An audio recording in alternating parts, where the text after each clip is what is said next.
সহজভাবে সবাইকে স্বাগতম। যারা আমার চ্যানেলে নতুন তারা অবশ্যই আমার চ্যানেলটিকে সাবস্ক্রাইব করবেন। ভালো লাগলে একটি লাইক আর কমেন্ট করতে ভুলবেন না, কারণ আপনাদের একটি লাইক আর কমেন্ট আমাকে পরবর্তী ভিডিও আপলোড করতে উৎসাহিত করে। আজকে সহজভাব যে বিষয়টি নিয়ে আলোচনা করবে সেটি হচ্ছে বাংলা সাহিত্যের একটি বিশেষ দিক, শাক্ত পদাবলী। এই শাক্ত পদাবলী শুধু আলোচিত হবে তা নয়, সেই সময়কাল এবং সেই সময় কি কি পরিবর্তন ঘটেছে, অর্থাৎ শাক্ত পদাবলী কোন সময় কিভাবে কোন পটভূমিতে রচিত হয়েছে সেই সব সম্পূর্ণ বিস্তারিত আলোচনা আজকের এই ভিডিওতে থাকবে। যদি আমরা বলি শাক্ত পদাবলীকে এক কথায় কি বলা হয়, তাহলে বলা হয় শাক্ত পদাবলীকে যুগসন্ধির বিলাপ গীতি। অর্থাৎ যুগসন্ধি মানে জানো কোনো সময়, কোনো ক্ষণ, কোনো কালকে বলা হয়। কোনো সময় বা কাল, ক্ষণ যে সময় রচিত হয়েছিল সেই সময়টাকেই বলা হয় যুগসন্ধি। অর্থাৎ অষ্টাদশ শতকের পরিপ্রেক্ষিতে কিন্তু এই শাক্ত পদাবলী রচিত হয়েছিল। বিলাপ কথার অর্থ জানো হাহাকার, হুতাশ করা বা খুব বেদনার সহিত কাঁদা, এইসব কথার অর্থই হচ্ছে কিন্তু বিলাপ। এই বিলাপ গীতি হতে গেল কেন? শাক্ত পদাবলী হঠাৎ কেন বিলাপ গীতি হতে গেল? তো এটি জানতে গেলে আমাদের এবার আসতে হবে মেইন আলোচনায়। অষ্টাদশ শতক আমরা জানি যে রাষ্ট্র বিপ্লব, রাষ্ট্র পরিবর্তনজনিত একটা সময় চলছিল।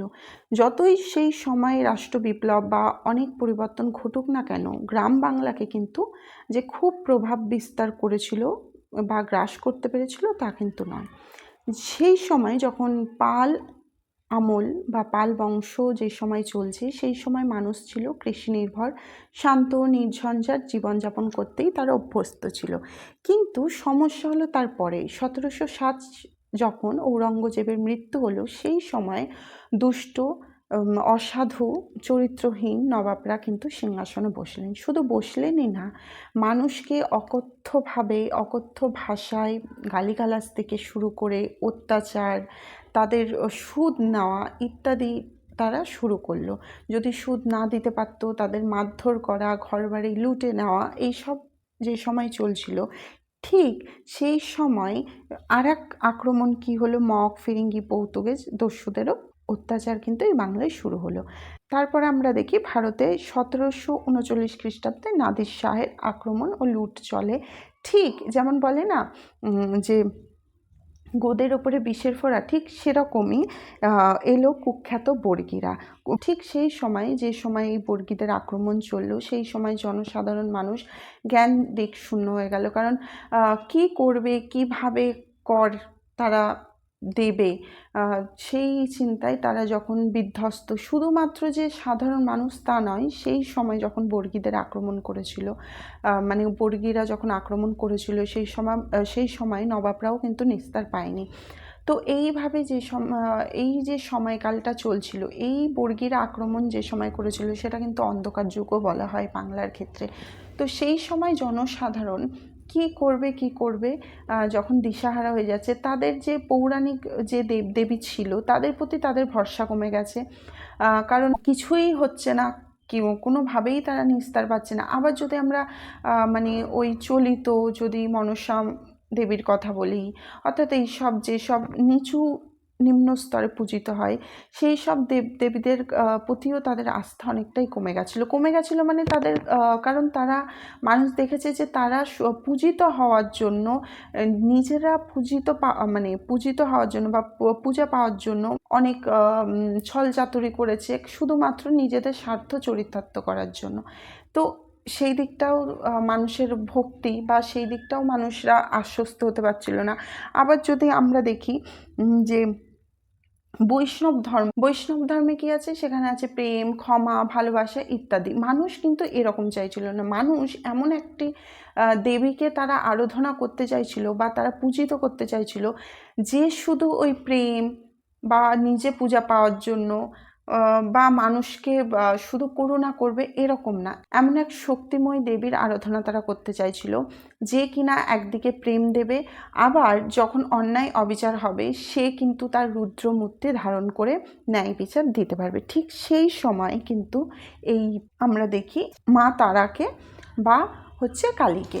কারণ এই মা তারা বা মা কালী বা বড় মা যাই বলো না কেন, ইনি কিন্তু সেই উমা, সেই ছোট্ট মেয়ে। যদি আমরা এই মহাশক্তিকে দেখি, এই মহাশক্তি কিন্তু উমার একটা ম্যাচিউর বা উমার একটা পরিপক্ক যদি রূপ আমরা দেখি, সেটা হচ্ছে কিন্তু এই মহাশক্তি। এই মহাশক্তি শুধুমাত্র যে মানুষকে ভালোবাসবে তা নয়, এই মহাশক্তি কিন্তু তন্ত্রসিদ্ধ এবং এক হাতে কিন্তু খড়গ ধরে থাকে, অন্য হাতে কিন্তু নরমুণ্ড ধারণ করে। অর্থাৎ তিনি যখন ভালো থাকেন তিনি সর্বমঙ্গলময়, আবার তিনি যখন ক্রুদ্ধ হন বা ক্ষুব্ধ হন তিনি কিন্তু কাউকে রক্ষা করেন না, সেই সব বর্বর মানুষদের কিন্তু শাস্তি দিতে পিছুপা হন না।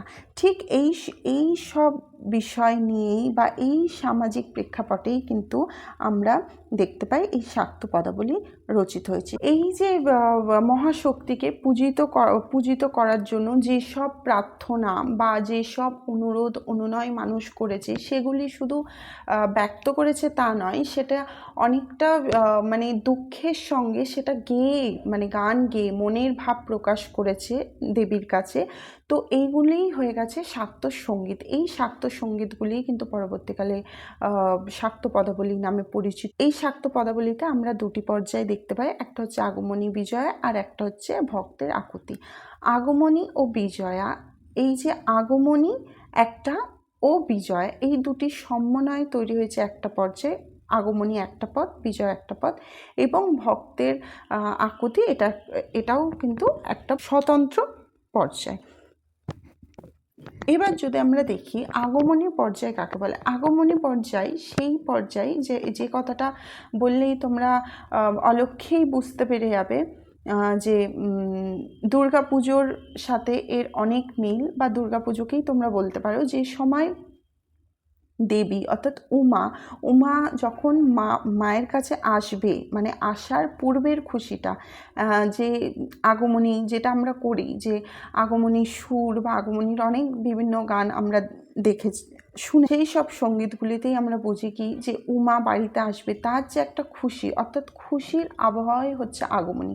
আর বিজয়া হচ্ছে যখন উমা বাপের বাড়িতে এসে বেশ কিছুটা দিন কাটিয়ে এরপরে যখন সে শ্বশুর বাড়ি চলে যাচ্ছে, অর্থাৎ শিবের কাছে চলে যাচ্ছে, সেই সময় যেসব পদগুলি রচিত হয়েছিল সেটি হচ্ছে বিজয় পর্যায়। অর্থাৎ বিজয় হচ্ছে একটা দুঃখের বার্তা, আর আগমনী হচ্ছে একটা সুখের। আর ভক্তের আকুতি কি? ভক্তের আকুতি হচ্ছে সেই আকুতি যেগুলি হচ্ছে সেই শক্তির কাছে মানুষ নিজের প্রার্থনা, নিজের বেদনা, নিজের চিন্তাধারা, নিজের ভালো লাগা ভালোবাসা সব কিছু উজাড় করে দেবীর পায়ের কাছে উৎসর্গ করছে, সেটি হচ্ছে ভক্তের আকুতি। অর্থাৎ এই সময় ভক্ত দেবীকে কিন্তু দেবী রূপে দেখছে না, দেবীকে মা রূপে স্মরণ করেছে। অর্থাৎ তিনি মা। আমরা যেমন মায়ের কাছে নির্দ্বিধায় সমস্ত কিছু, মনের দুঃখ, ভালো লাগা ভালোবাসা বেদনা সব ব্যক্ত করতে পারি, সেরকমই ভক্তেরা দেবীকে মা রূপে পূজিত করেছেন এবং নিজের মনের যা বেদনা আছে, ব্যথা বেদনা, সেগুলি মায়ের কাছে ব্যক্ত করেছে।